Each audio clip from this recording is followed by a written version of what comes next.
साल 2022 के शुरुआती महीने यानी जनवरी में ही नक्सलियों ने उत्पात शुरू कर दिया है।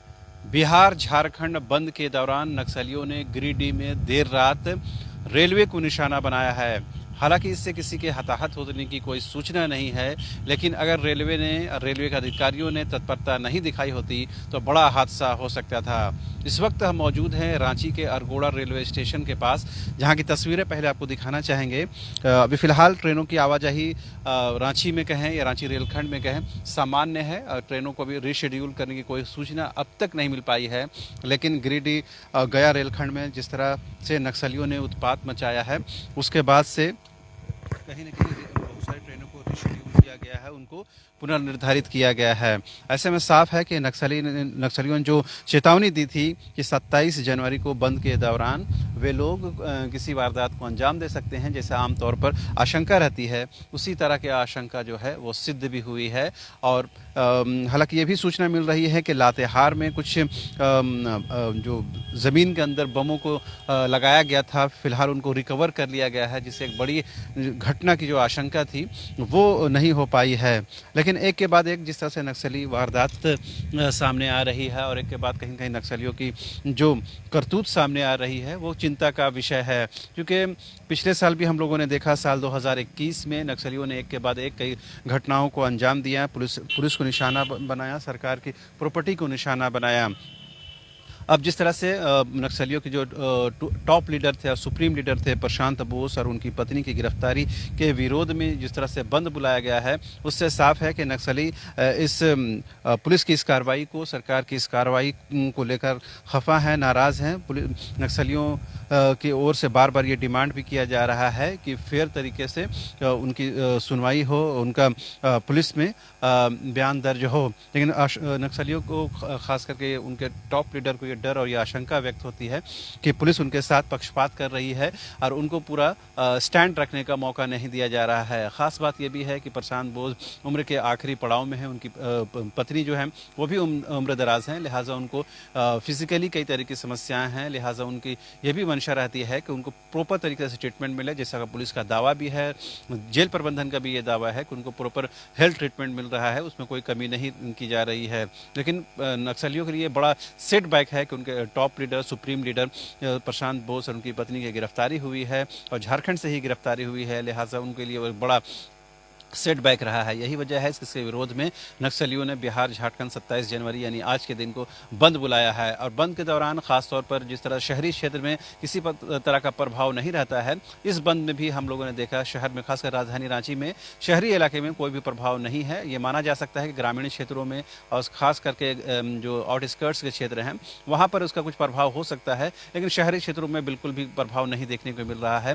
हालांकि जो बस स्टेशन की बात करें या रेलवे स्टेशन की बात करें, अब तक सामान्य गतिविधि चल रही है। हालांकि कोरोना प्रोटोकॉल की वजह से ऐसे भी लोग बहुत दूर दराज के इलाकों में सफ़र नहीं करते हैं, उसके वजह से भी आवाजाही थोड़ी कमी है। लेकिन जहाँ तक रांची की बात है, यहाँ पर अब तक कोई भी किसी भी ट्रेन को रीशेड्यूल करने की खबर नहीं मिली है, लेकिन आशंका व्यक्त की जा रही है कि ट्रेनों को फिर से निर्धारित किया जा सकता है, रीशेड्यूल किया जा सकता है। तो कुल मिलाकर ये कहा जा सकता है कि साल के शुरुआत में ही नक्सलियों ने झारखंड की हेमंत सोरेन सरकार को बड़ी चुनौती दी है और ये बताने की कोशिश की है कि जो लोग और जो सत्ता में बैठे लोग ये गुमान करते हैं कि नक्सलियों की दबिश कम हो गई है या नक्सलियों की पकड़ कम हो गई है, वो इस गुमान से बाहर आ जाए और नक्सली जो हैं वो आज भी इसी मजबूती के साथ, आज भी इसी पावर के साथ धरातल पर मौजूद हैं। यही वजह है कि उन्होंने अपनी धमक भी जाहिर कर दी है और गिरिडीह में देर रात जिस तरह नक्सलियों ने रेलवे पटरी को निशाना बनाया, अगर उसमें तत्परता नहीं दिखाई होती तो निश्चित तौर पर बड़ी घटना हो सकती थी। लिहाजा अब रेलवे प्रबंधन हो या रेलवे प्रशासन हो और भी सतर्क हो गया है।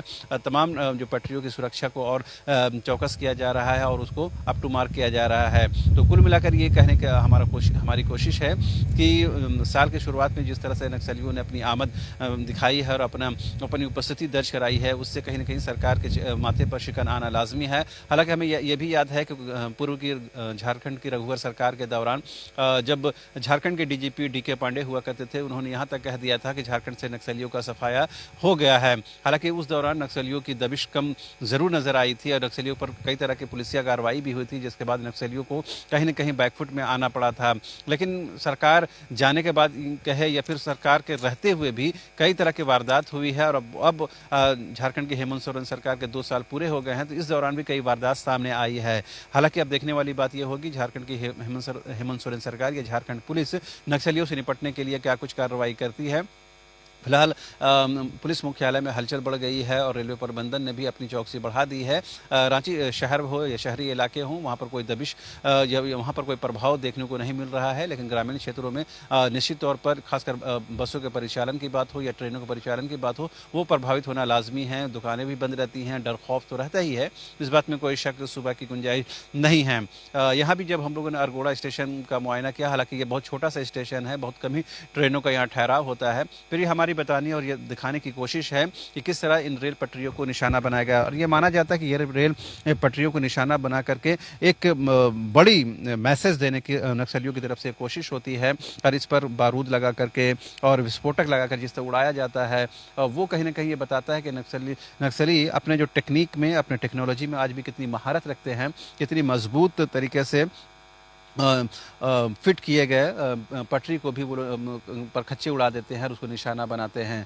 तो ये है कि नक्सलियों ने अपनी उपस्थिति एक बार फिर से दर्ज करा दी है। अब सरकार को देखना है कि किस तरह से वो इसे डील करते हैं और सरकार इसे किस तरह से लेती है। फिलहाल प्रशांत बोस हो या उनकी पत्नी हो, वो कानून के तहत उन पर कार्रवाई की जा रही है और भी नक्सलियों की तलाश है। कई नक्सली अब भी बाहर हैं, उनकी भी तलाश की जा रही है। इस घटना के बाद एक बार फिर से पुलिस की दबिश बढ़ेगी और पुलिस की जो आजमाइश होगी। लेकिन ख़ास बात यह है कि अब तक झारखंड पूरी तरह से, अगर ये सियासी तौर पर कहा जाता है कि नक्सल मुक्त हो गया है, तो ये गलत है। आज भी नक्सलियों की यहाँ उपस्थिति है, उनका प्रेजेंस है और आज भी कहीं न कहीं बहुत सारे इलाके हैं जो नक्सलियों के डर खौफ की वजह से अपनी जुबान तक खोलने से कतराते हैं। कोशिश ये होनी चाहिए तमाम सरकारों की तरफ से या फिर तमाम पार्टियों की तरफ से एक मंच पर आकर के नक्सल समस्या के समाधान के लिए एक कंक्रीट रास्ता निकाला जाए, ताकि आम जनजीवन पर नक्सलियों के करतूत का कोई असर ना हो और आम जनजीवन एक नॉर्मल तरीके से अपना लाइफ, अपनी जिंदगी जी सके। कैमरा पर्सन हृदय के साथ